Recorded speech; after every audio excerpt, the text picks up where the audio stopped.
I am the Tofu Golem. Please enjoy the video. You begin by preparing the device and your finger. Clean both and remove any case or screen protector that might block sensors. Next, make sure iOS is up to date. Updates often fix fingerprint issues. Then restart the phone to clear temporary glitches. Once done, go to Settings, tap Touch ID and passcode, and try authenticating.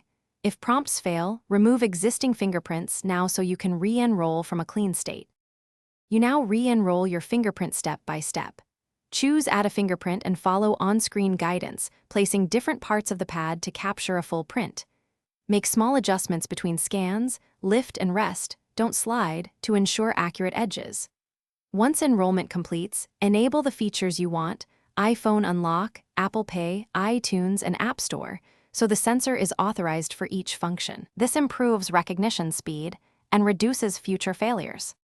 You finish by testing Touch ID under real conditions.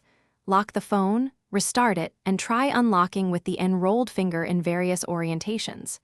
Make sure Touch ID options remain enabled. If issues persist, reset all settings to clear misconfigurations. This won't erase data, but resets network and system preferences.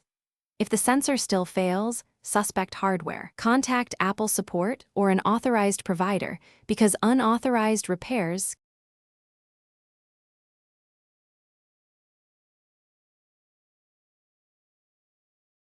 Thanks for watching.